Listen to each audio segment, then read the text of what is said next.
इस स्क्रीन को आपने जब देख लिया तो इस स्क्रीन के हिसाब से आपने यहाँ पे आपके पास यूजर नेम आ रहा है, ये आपके पास लेफ्ट साइड पे मेन्यू में कुछ ऑप्शंस आ रही हैं। इन ऑप्शंस के अंदर आपके पास SQL worksheet, my session, schema, quick SQL, my script, my tutorial, code library के ऑप्शन है। डिफरेंट ऑप्शन है जिनको आप ओवर द टाइम एक्सेस करके आइडेंटिफाई कर सकते हैं कि क्या इनका पर्पस है। इसेंशियली ये एक क्लाइंट है और एक लाइव एसक्यूएल, ठीक है, ये एक क्लाइंट है और वो क्लाइंट अंडरलाइंग जिस डीबीएमएस के साथ काम कर रहा है वो डीबीएमएस है ओरेकल डेटाबेस 19C वर्जन। तो ओरेकल डेटाबेस की डिफरेंट वर्जन्स हैं। आपके पास यहाँ पे 19C वर्जन इंस्टॉल है बैक एंड पे, जिसके साथ आपका ये जो वेब बेस्ड क्लाइंट है ये इंटीग्रेटेड है और ये आपको एक्सेस देगा डिफरेंट चीज़ों का। आप अगर ये देखना चाहें कि किस तरह के स्कीमा आपके पास अवेलेबल है, स्कीमा हम कहते हैं एक डेटाबेस को, ठीक है, जो भी डेटाबेस है तो उसको आप स्कीमा का नाम देते हैं इन द जनरल टर्म्स, ठीक है। सो इनको सिनोनिमसली ऑलमोस्ट यूज किया जाता है। तो मैंने स्कीमा के ऊपर क्लिक किया है। स्कीमा पे जब मैं क्लिक कर रहा हूँ तो मेरे पास माय स्कीम या डिफरेंट ऑप्शंस आ रही हैं, मेरे पास क्या क्या स्कीमास ऑलरेडी बने हुए अवेलेबल हैं। मैं यहाँ से अगर आप लोग भी अपने पास क्लिक कर लें तो it will easier for you to understand कि क्या चीज़ मैं किस तरह परफॉर्म कर रहा हूँ। स्कीमा पे क्लिक किया मैंने, मेरे पास जो विंडो ओपन हुई है मैंने यहाँ पे माय स्कीमा की ऑप्शन में एम्प्लॉय एंड डिपार्टमेंट के स्कीमा पे क्लिक किया है। तो मेरे पास एम्प्लॉय और डिपार्टमेंट के हवाले जो स्कीमा बना हुआ है इसका नाम स्कॉट है स्कीमा का, ये मेरे पास इंफॉर्मेशन शो हो गई है। अब यहाँ पे आपके पास एसेंशियली जो स्ट्रक्चर्स यूज किए जाते हैं इंफॉर्मेशन को स्टोर करने के लिए उन स्ट्रक्चर्स को कहा जाता है टेबल। तो आपके पास दो टेबल्स आ रहे हैं, एक डिपार्टमेंट का टेबल आ रहा है और एक डिपार्टमेंट के लिए डीईपीटी इन्होंने नाम रखा हुआ है और एक एम्प्लॉयज की इंफॉर्मेशन का टेबल है जिसका नाम ईएमपी के नाम से है, ठीक है। अगर आप इनमें से किसी भी चीज के ऊपर क्लिक करेंगे, लेट्स से किसी एक स्कीमा पे आप क्लिक करते हैं तो वो उस स्पेसिफिक स्कीमा की जो स्ट्रक्चर की इंफॉर्मेशन है वो सारी आपको शो करेगा सबसे पहले। फॉर एग्जांपल ये टेबल की उसने सारी बातें शो कर दी कि जी टेबल का नाम एम्प्लॉय है, इसका स्टेटस क्या है, इसका ओनर कौन है, ये इस तरह की चीजें आ गई। फिर अगर आप टेबल एट्रीब्यूट्स की बात करें यहाँ पे तो वो अब उसको फर्दर एक्सप्लेनेशन आपको शो करेगा कॉलम्स की कि इस टेबल में क्या क्या कॉलम्स हैं।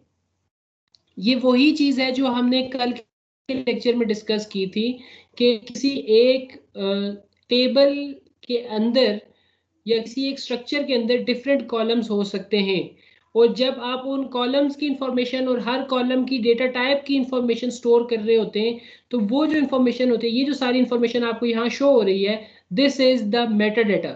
ये वो मेटा डेटा है जिसको हमने कल जिसके बारे में डिस्कशन की थी अपने लेक्चर में कि हमें we the DBMS keeps information about the structures as well, और इस चीज को मेटा डेटा कहता है और इसको वो यूज करता है, ठीक है। अब अगर इसको फर्दर आप देखें तो आपके पास यहाँ पे इसकी डिफरेंट इंफॉर्मेशन आ रही है कि इस पे कंस्ट्रेंट्स क्या हैं, इन चीज़ों को हम बाद में स्टडी करेंगे कि कंस्ट्रेंट्स किस तरह के होते हैं। कॉलम की सारी इंफॉर्मेशन यहाँ पे शो हो रही है, ठीक है। और अगर मैं इस चीज़ को स्कीमा पे वापस चला जाऊँ और यहाँ पे जो मेरे पास दूसरा स्कीमा है डिपार्टमेंट का स्कीमा, इसके ऊपर क्लिक करूँ तो मेरे पास इसकी भी इंफॉर्मेशन वो शो इसी तरह कर देगा कि इस स्कीमा के अंदर क्या उसका स्ट्रक्चर है और किस तरह की इंफॉर्मेशन वहाँ पे मौजूद हो सकती है। तो ये जी मेरे पास इंफॉर्मेशन आ रही है कि इसके टेबल के एट्रीब्यूट्स क्या हैं, ठीक है, इसकी बेसिक, इसमें कॉलम कौन कौन से अवेलेबल हैं। तो कॉलम की वो बता रहा है कि जी आपके पास कॉलम्स के नाम है डिपार्टमेंट नंबर, डिपार्टमेंट नेम और उसकी लोकेशन, ठीक है। इनकी डिफरेंट डेटा टाइप्स हैं कि डिपार्टमेंट नंबर की डेटा टाइप है number, data type department name के लिए एक खास डेटा टाइप यूज होती है वारचार इसे कहते हैं, ये this is the equivalent of string. जो कैरेक्टर या स्ट्रिंग होता है, character string is also a combination of characters if you remember from your programming courses. तो यहाँ पे हम डेटाबेस सिस्टम्स के अंदर वारचार के नाम से एक इसको यूज करते हैं, ठीक है, डेटा टाइप हमने डिफाइन की हुई है। सो अगेन इस स्पेसिफिक टेबल के लिए आपके पास इंफॉर्मेशन आ रही है। अगर अभी तक करी बताई गई चीज़ों में कोई आपको कंफ्यूजन है तो आप पूछ सकते हैं, फिर उसके बाद हम आगे चलेंगे। जी, any questions? No questions, fine, ठीक है। तो हम इससे आगे चलते हैं जी।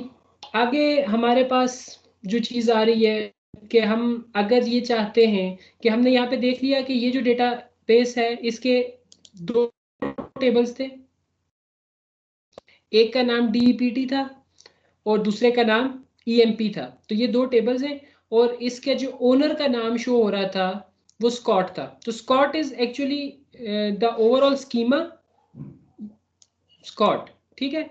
और उस स्कीमा के अंदर दो डिफरेंट टेबल्स हैं, एक डिपार्टमेंट का टेबल है और एक एम्प्लॉय का टेबल है। अब ऐसा पॉसिबल है कि we are interested in retrieving something specific, कोई खास चीज़ हम रीड करना चाह रहे हैं तो हम वो उस स्पेसिफिक टेबल में से एक्सेस करके उसको रीड करेंगे। तो ये आपके पास इसका एक कॉन्सेप्ट है। अच्छा सर ये डेटाबेस यूज किस तरह करेंगे, यानी कि क्रिएट किस तरह करना है इसको? ठीक है, अभी हम लोग इस तरह से चल रहे हैं कि थोड़ा सा एक दो लैब्स के लिए आपको सिर्फ इसको यूज करना सिखाएंगे कि आपके पास अगर ऑलरेडी प्री मेड डेटाबेस आ गई है तो उसको कैसे आपने एक्सेस करना है, उसमें चीजें रीड कैसे करनी है। And once you are comfortable with those queries, आपको वो क्वेरीज लिखनी आ गई, उसके बाद हम फर्दर टेक्निकलिटी में जाएंगे कि अच्छा अगर इस चीज को आप बनाना चाह रहे हैं, खुद से कोई डेटा बनाना चाह रहे हैं डेटाबेस, वो कैसे बनाएंगे। And then as we progress through the course, तो फिर हम इस पॉइंट पे पहुंच जाएंगे कि हम कहेंगे कि what if you want to imagine your own problem, और अपनी कोई किसी प्रॉब्लम के अकॉर्डिंगली आप नया डेटाबेस डिजाइन भी करना चाहें तो डिजाइन कैसे करेंगे। अब उससे डिजाइन करने से पहले आप ये पढ़ चुके होंगे कि उसको डेवलप कैसे करते हैं, तो जैसे ही आप डिजाइन करेंगे आप उसको डेवलप भी कर पाएंगे। और डेवलप से पहले जो अभी के शुरू के 2-3 वीक्स हैं इसमें आप ये भी पढ़ लेंगे कि उसको यूज कैसे करते हैं। So you will have complete access कि आप जिस लेवल की प्रॉब्लम को भी सॉल्व करना चाह रहे हैं आप वो कर सकेंगे by the end of this course. ठीक है, तो उस चीज को हम अभी देखते हैं कि इसको अभी हम एक्सेस कैसे करेंगे इसके अंदर इंफॉर्मेशन को। आपके पास LMS के ऊपर दो डॉक्यूमेंट्स अपलोड हुए थे। The second document was about the lab task. पहला तो था ओरेकल लाइव अकाउंट का और दूसरा था डेटाबेस मैनेजमेंट सिस्टम का लैब टास्क। तो आप वो लैब टास्क वाली फाइल भी अगर ओपन कर लें तो आपको कुछ ये इंफॉर्मेशन नजर आ रही होगी। तो इसको हम जरा देख लेते हैं कि हम यहाँ पे अब क्या चीजें डिस्कस करने लगे। ठीक है, एक तो बिल्कुल बेसिक्स कुछ चीज़ें हैं जो हम लोगों ने ओवरऑल डिस्कस कर ली हैं, उन्हीं को हम दोबारा से ज़रा रिवाइज करेंगे कि SQL बेसिकली एक कीवर्ड बेस्ड लैंग्वेज है, इसके हवाले से हम बात कर रहे हैं। ठीक है, कि SQL के अंदर आपके पास कुछ वर्ड्स होते हैं जिनके बेस पे आप आइडेंटिफाई करते हैं कि क्या करना है।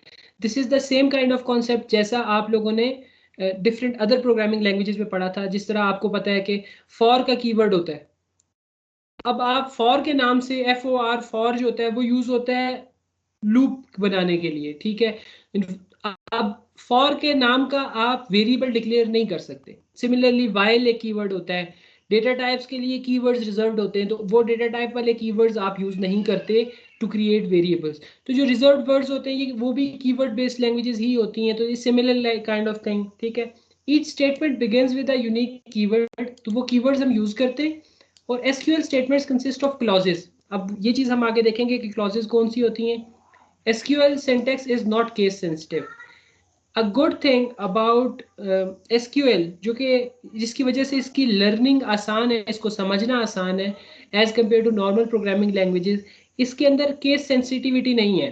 यानी कि आप अगर बड़े लेटर्स में भी कैपिटल लेटर्स में भी कोई चीज़ लिखते हैं तो उसका मीनिंग सेम रहता है and it does not give you any error कि भाई ये तो स्मॉल लेटर्स में लिखना ज़रूरी था या इसको फर्स्ट लेटर कैपिटल करें बाकी सब स्मॉल करें, जैसा कि आपकी नॉर्मल प्रोग्रामिंग लैंग्वेजेस में होता है। और आप मल्टीपल SQL की स्टेटमेंट्स लिख सकते हैं और सेमीकोलन यूज कर सकते हैं उनको सेपरेट करने के लिए।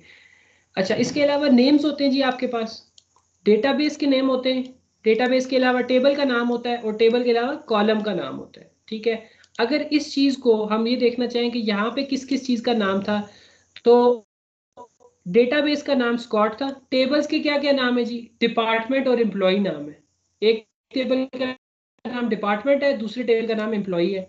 अच्छा, फर्दर अगर आप इसको देखें तो अगर आप लेट्स से एम्प्लॉय के टेबल में जाते हैं तो एम्प्लॉय के टेबल में डिफरेंट कॉलम्स हैं, कॉलम्स के भी कुछ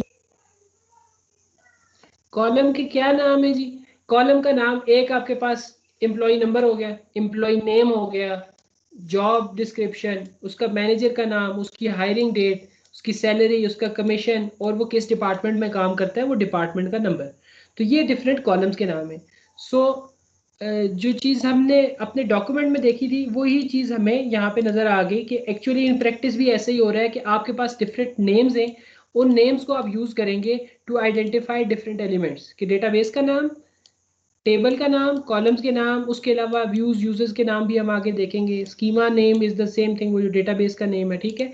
अच्छा, names must begin with letters, start इनका लेटर से होना चाहिए। सो this is now a rule SQL के अंदर, and may contain digits in underscore, ठीक है। तो ये अब उनके नाम के अंदर फिर फर्दर अंडरस्कोर या डिजिट्स आ सकते हैं, लेकिन कोई और स्पेशल कैरेक्टर्स हम यूजुअली यूज नहीं करते। अच्छा, देन लिटरल्स हो सकते हैं कि आपके पास स्ट्रिंग्स को कोड कर दिया आपने, उसके अलावा न्यूमेरिक वैल्यूज आपके डेटाबेस में स्टोर हो सकती हैं जो कि नंबर्स होते हैं, और उसके अलावा डेट की रिलेटेड वैल्यूज यूज हो सकती हैं इन द डेटाबेस। बेसिक जो डेटाबेस के ऑब्जेक्ट्स हैं वो टेबल्स हैं जी, और उनको एक्सेस कर सकते हैं यूजिंग अ डॉट। तो ये जो फुल स्टॉप, ये डॉट जो होता है, इसके थ्रू हम फर्दर एट्रीब्यूट्स को एक्सेस कर सकते हैं। This is almost the same kind of thing कि जिस तरह आप प्रोग्रामिंग के अंदर ऑब्जेक्ट ओरिएंटेड प्रोग्रामिंग में किसी एक ऑब्जेक्ट के जो फर्दर एट्रीब्यूट्स होते थे उनको एक्सेस करने के लिए डॉट यूज करते थे, ठीक है। अच्छा, तो स्कीमा का नाम लिख के अगर टेबल का नाम लिख दें तो आपके पास इंफॉर्मेशन आ सकती है। Schema name dot table name अगर एंटर करते हैं तो आपके पास इंफॉर्मेशन आ सकती है। अच्छा, इसके अलावा एसक्यूएल के टेबल्स के ऊपर हम अगर देख लें, एसक्यूएल के टेबल एक स्ट्रक्चर है जिसके अंदर इंफॉर्मेशन को अरेंज किया जाता है। सो आप कह लेंगे ये एक डेटा स्ट्रक्चर है आपका। एसक्यूएल का table is a data structure जो कि इंफॉर्मेशन को कंपाइल करके रखता है। जिस तरह एक लिंक्ड लिस्ट एक डेटा स्ट्रक्चर था जिसके अंदर यूजुअली आपने अगर सी प्लस प्लस में इम्प्लीमेंटेशन किया है तो आपको याद होगा कि डेटा स्ट्रक्चर के अंदर एक आपके पास नोड की वैल्यू होती थी, और नोड के अंदर एक वैल्यू के साथ ही एक पॉइंटर होता था जो अगले किसी नोड की तरफ पॉइंट कर रहा होता था। सो उसके अंदर एड्रेस सेव होता था। सो this is the same kind of thing कि इस डेटा स्ट्रक्चर के अंदर आपके पास मल्टीपल कॉलम्स हो सकते हैं और उन कॉलम्स के अंदर फिर कोई एक एक इंस्टेंस की आपकी इंफॉर्मेशन है। जिसका फॉर एग्जांपल यहाँ पे आपका कस्टमर्स का टेबल है, उस कस्टमर्स के टेबल में डिफरेंट कॉलम्स है, first name, last name, email, date of birth and phone. अब आप first name last name store करते जाएंगे, जिस जिस कस्टमर की इंफॉर्मेशन आपने स्टोर करनी है तो उसकी इंफॉर्मेशन आपके पास अवेलेबल हो जाएगी। स्कीमा की एम्प्लॉय टेबल की जो डिस्क्रिप्शन थी वो अभी हमने एम्प्लॉय टेबल वैसे तो देख लिया, वहाँ पे उसकी डिस्क्रिप्शन आपके पास ये आ रही है कि employee number is the number unique for every employee. ये आपके पास अगेन मेटा डाटा कह लें कि आपके पास है कि, या उसकी एक डिस्क्रिप्टिव फॉर्म है इंफॉर्मेशन की, ताकि ये ह्यूमन रीडेबल परस्पेक्टिव से कि अगर कोई ख़ास एट्रीब्यूट है तो उसकी क्या क्या वैल्यूज़ हो सकती हैं, उसके अंदर उसकी नेचर ऑफ एट्रीब्यूट क्या है, उसके अंदर किस पर्पज से क्या इंफॉर्मेशन स्टोर की जाती है। फॉर एग्जाम्पल लेट से बी डेट, अब ये कुछ भी हो सकता था। सो हमने ये बता दिया कि असल में ये डेट ऑफ बर्थ स्टोर करने के लिए ये वाला कॉलम यूज किया जाएगा।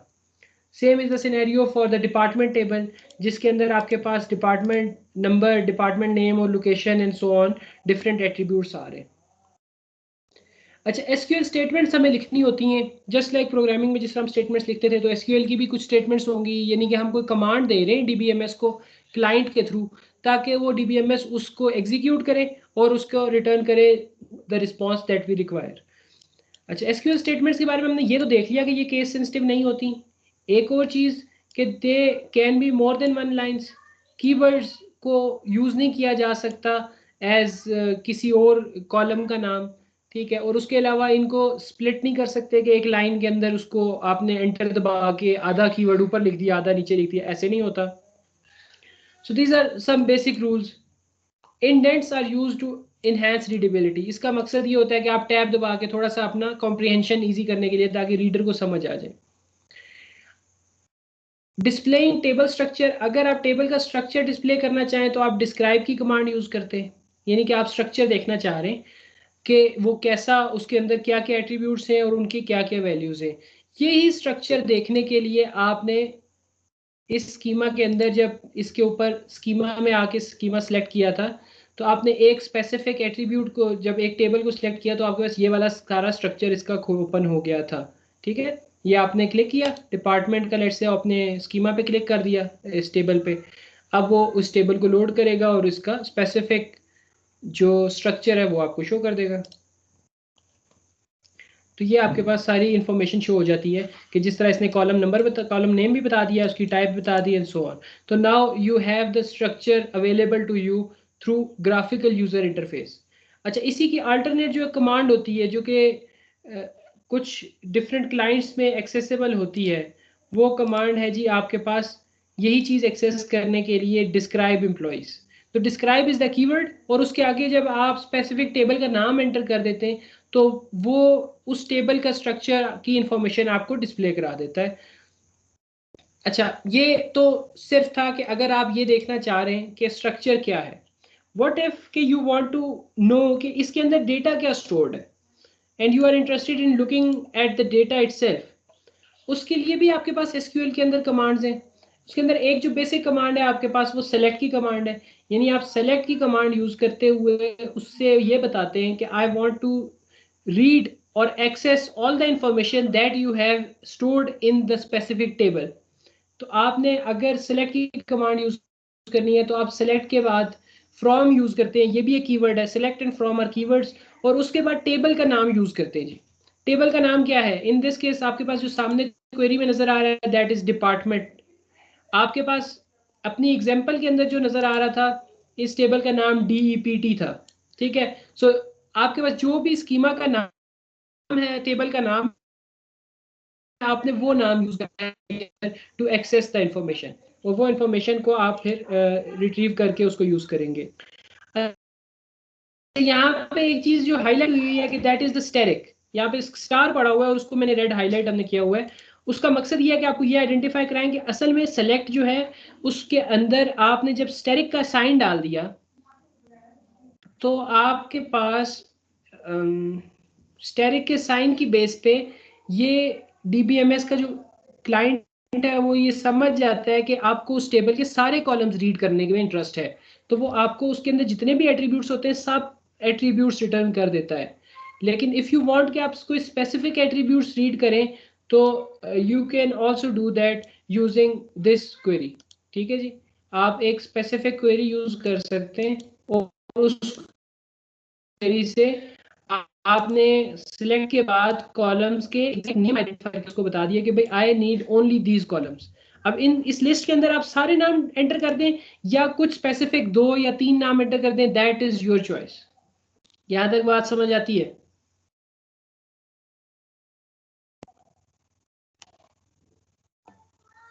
जी अच्छा, इसको हम चेक कर लेते हैं कि एसक्यूएल के अंदर ये कहाँ चलेगा। तो आपके पास जो इंटरफेस है, इस इंटरफेस में यहाँ पे एसक्यूएल वर्कशीट आ रहा है। जब आप एसक्यूएल वर्कशीट पे क्लिक करते हैं तो आपके पास एक इंटरफेस ओपन हो जाता है जहाँ पे आप कोई भी क्वेरी लिख सकते हैं। सो मैं आप अभी जो हमने सिलेक्ट की क्वेरी लिखी थी मैं वही सिलेक्ट की क्वेरी लिख रहा हूँ, और मैं उसको सेलेक्ट SELECT सिलेक्ट लिखा मैंने, और उसके बाद मैंने उसे लिख दिया कि किस टेबल में से इंफॉर्मेशन सेलेक्ट करनी है। अच्छा, टेबल के नाम के साथ स्कीमा का नाम भी बताना होता है, तो मैंने स्कॉट लिखा और साथ में उसे बताया कि मैं एम्प्लॉय के टेबल में से इंफॉर्मेशन एक्सट्रैक्ट करना चाह रहा हूँ। जब मैंने ये सारी इंफॉर्मेशन लिख दी है तो मेरे पास अब वो सवाल ये उठता है कि भाई आप इस टेबल में से कौन से कॉलम सेलेक्ट करना चाह रहे हैं। सो मैं उसको सेलेक्ट के बाद ये बता रहा हूँ कि I want to select all the columns. ठीक है, अगर किसी को नजर नहीं था आ रहा तो now they should be able to see it. Select static, और मैंने उसके बाद फ्रॉम स्कॉट EMP कर दिया। ठीक है, सो अब जब मैं इसको रन कर रहा हूँ तो मेरे पास इंफॉर्मेशन रिटर्न हुई है जी। इंफॉर्मेशन क्या रिटर्न हुई है? अच्छा, अगर आप जब अपने पास इसको रन करेंगे तो essentially this is the interface, जिसमें ऊपर आपका क्वेरी है और नीचे आपके पास यहाँ पे आउटपुट आ रही है। सो आई कैन जस्ट सर ये स्कॉट क्या है?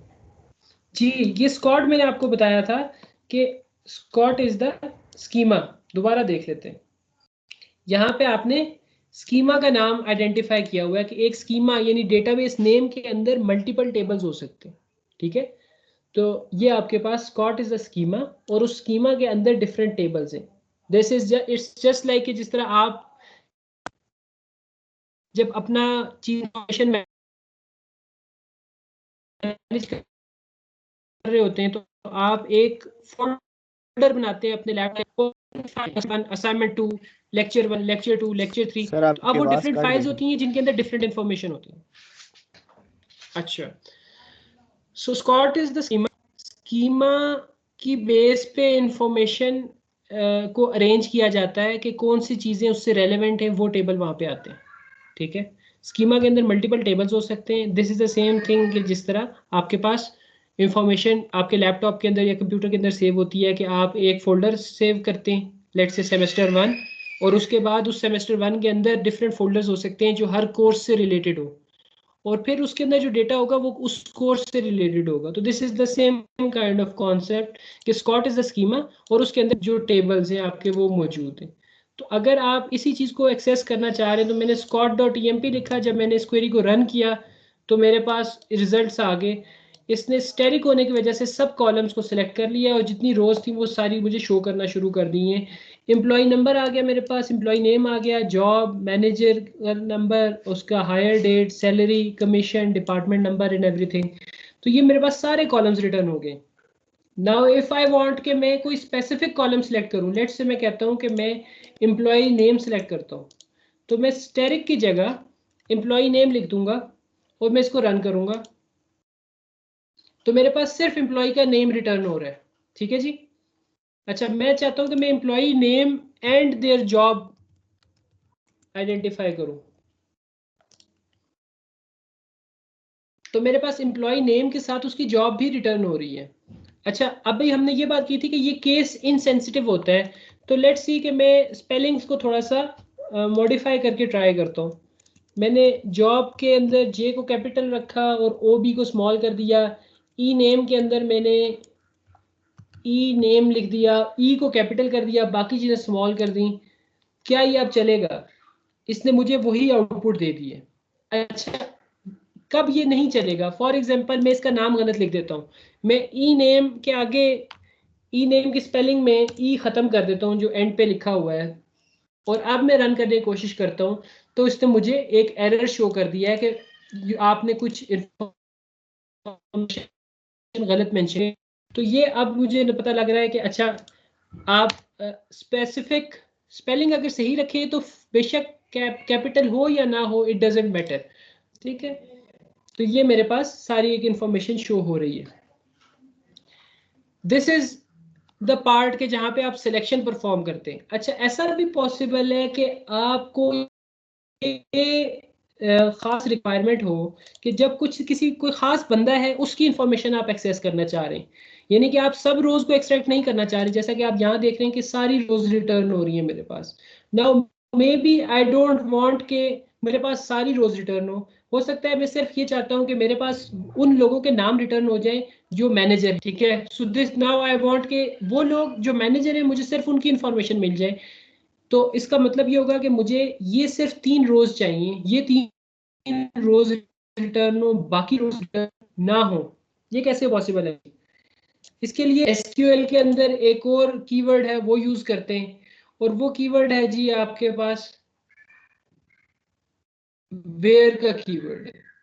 जब आप वेयर का कीवर्ड यूज करते हैं तो वेयर का कीवर्ड एक फिल्टर लगा देता है, एक क्राइटेरिया अप्लाई कर देता है, उस क्राइटेरिया को आपने डिफाइन किया होता है, उसकी बेस पे इंफॉर्मेशन शो करता है वो। फॉर एग्जाम्पल मैंने अगर यहाँ पे यही क्राइटेरिया अप्लाई करना है, तो मैं कहूँगा स्कॉट के बाद फ्रॉम लिखने के बाद मैं उसे कहता हूँ वेयर। अब मैं क्राइटेरिया अप्लाई करना चाह रहा हूँ जॉब के ऊपर, तो मैं जॉब के कॉलम के बारे में उसे बताऊंगा कि जॉब इज इक्वल टू, और चूंकि ये टेक्स्ट है, this is not a number, तो इसलिए मैं इसको जो इन्वर्टेड कॉमास होते हैं उनके बीच में लिखूंगा, और मैं उसको बताऊंगा कि where job is equal to manager. अब मैं इसको रन करता हूँ, इनवैलिड आइडेंटिफायर उसने मुझे कह दिया, इसका मतलब ये है कि मैं सिंगल कोट्स के अंदर उसको बताऊं। सो ये सब एक्सपेरिमेंट करके हमें आइडिया होता है कि क्या हम गलती कर सकते हैं। मेरे पास सिर्फ 3 रोज शो हो गई। सो मैं क्या चाह रहा था कि सिर्फ जो मैनेजर है तो उसकी मुझे इंफॉर्मेशन मिल जाए। अच्छा, इट इज ऑल्सो पॉसिबल कि मैं चाह रहा हूँ कि मैनेजर हो, या लेट्स से मैं कहता हूँ कि जो बंदा प्रेसिडेंट हो, तो क्या मुझे प्रेसिडेंट की इंफॉर्मेशन मिलेगी? ठीक है, सो नाउ आई नो कि प्रेसिडेंट का नाम किंग है। If I want to select all the complete information of the person who is the president, तो मैं यहाँ पे उसके कॉलम्स के नाम खत्म करके स्टेरिक लगा सकता हूँ, और अब मुझे वो सारी इंफॉर्मेशन मिल जाएगी कि जो बंदा प्रेसिडेंट है उसकी क्या इंफॉर्मेशन है। ठीक है, यहाँ तक किसी के सवाल हो? Any questions? No questions, okay. अब हम देख सर ये जी, फिर ये स्टार क्यों यूज किया सर? आपकी बात कट रही है इस वजह से समझ नहीं थी। वो स्टार आपने क्यों यूज किया सिलेक्ट के साथ? जी स्टार हमने इसलिए यूज़ किया है कि स्टार का मकसद ये होता है कि हम उसे बता रहे हैं कि हमें सारे कॉलम्स रिटर्न कर दो। अगर हमें कोई स्पेसिफिक कॉलम चाहिए तो फिर हम स्टार नहीं यूज़ करते, बल्कि उस स्पेसिफिक कॉलम का नाम यूज़ करते हैं। फॉर एग्जांपल लाइक दिस, कि आप कह रहे हैं कि मुझे एम्प्लॉय नंबर और एम्प्लॉय नेम बताओ, लेकिन अगर आपको सारे कॉलम्स रिटर्न करने हैं तो फिर आप स्टेरिक यूज़ करते हैं, स्टार। ठीक है, तो this is the difference between using asterisk and star. ठीक है, अच्छा अब आपके पास यहाँ पे डिफरेंट अदर ऑपरेशंस यूज कर सकते हैं। इक्वल टू के अलावा ग्रेटर देन और इक्वल टू भी अवेलेबल होता है, नॉट इक्वल टू भी, लेस देन इक्वल टू, ये सारे अवेलेबल होते हैं। जो भी आप यूज करना चाहें आप यूज कर सकते हैं। ये हमारे पास कुछ लैब टास्क हैं जी। List all the information of employee and department tables. ये बड़ा आसान है, आपके सामने मैंने अभी वो टास्क परफॉर्म भी किया कि आपने इंटरफेस में नेविगेट करना है। You don't necessarily need to use the describe command, आप यहाँ से ही इसको ग्राफिकल इंटरफेस से एक्सेस कर सकते हैं। तो ये हर क्लाइंट के अपने प्रोज एंड कॉन्स होते हैं। कुछ क्लाइंट्स आपको विजुअली वो फैसिलिटेट करते हैं, कुछ नहीं करते। List the employee number, employee name. अभी आपको मैं कुछ स्पेसिफिक कॉलम्स बता रहा हूँ जो आपने एम्प्लॉय के टेबल के एक्सट्रैक्ट करके शो करने हैं। फिर list name salary of the employees who are clerks, list names अब जिनके हु ज्वाइंड ऑन दिसंबर 17 1980। ठीक है, ये चीज आ गई। List name and annual salary of all the employees, ये आ गया। List department name and department department number है, और इनको अप्लाई करना है, और इनके रिस्पॉन्सेज जो हैं क्वेरी और जो फाइनल आउटपुट आएगी उसका स्क्रीनशॉट, ये दोनों आपके आउटपुट में शो हो रहे होंगे, और ये आपने एलएमएस पे सबमिट कराने हैं। एलएमएस पे असाइनमेंट क्रिएट कर दी गई है। You have time till next week, तो आपने preferably as soon as possible इसको टास्क को कंप्लीट करके सबमिट करवाना है। ठीक है इस जी। पे कंडीशन किस तरह लिखनी है? कंडीशन कैसे लिखनी है जी? कंडीशन इससे आप ऐसे लिखते हैं कि आपको मैंने अभी करके दिखाया यहाँ पे। जब मैं कंडीशन ये लगाना चाह रहा हूँ कि जॉब प्रेसिडेंट हो, तो मैंने वेयर की क्लॉज यूज की है, और उसके बाद जिस कॉलम के हवाले से मैं बात कर रहा था मैंने उस कॉलम के लिए स्पेसिफिक उसका नाम मेंशन किया है, और साथ में उसको मैंने क्राइटेरिया बता दिया है कि जॉब के कॉलम में जहाँ प्रेसिडेंट आ रहा हो वो बताओ मुझे। ठीक है, अगर मैं इसको हटा दूँ फॉर एग्जांपल और सिंपली रन करूँ, तो आपको ये नजर आएगा कि डिफरेंट लोगों की डिफरेंट जॉब डिस्क्रिप्शंस थी। अभी मैंने सिर्फ एक स्पेसिफिक जॉब डिस्क्रिप्शन के लिए उसको रन कर दिया, तो मेरे पास जिस जिस रो के अंदर प्रेसिडेंट आना सिर्फ वो रो शो होनी है। तो अब इट हैपन्स कि यहाँ पे प्रेसिडेंट एक ही दफा आ रहा है। लेट्स से मैं उसे कहता हूँ कि वो सेल्समैन के लिए मुझे शो करे, अब वो मल्टीपल रोज रिटर्न करेगा मुझे। तो इसने जितने भी लोगों के जॉब डिस्क्रिप्शन में सेल्समैन था वो सारी रोज मुझे रिटर्न कर दी हैं। So this is how we are going to achieve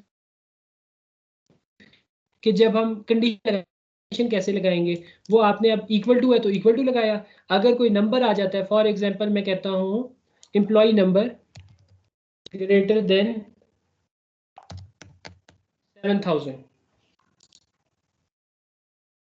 अब मेरे पास जितने एम्प्लॉय थे जिनका एम्प्लॉय नंबर ग्रेटर देन 7000 था वो रिटर्न हो गया, और उसमें जो भी क्राइटेरिया में पूरे उतरते थे उसमें प्रेसिडेंट भी है, सेल्समैन भी है, एनालिस्ट भी है, मैनेजर भी है, क्लर्क भी है। ठीक है, इन सब की इंफॉर्मेशन शो हो गई है जी। Any other questions? No questions, okay. अब आप इस टास्क को शुरू करें, और इस टास्क के हवाले से फिर जो आपसे क्वेरीज होंगी जिस चीज़ को वो फिर मुझसे आप पूछते जाएंगे। I will be available online.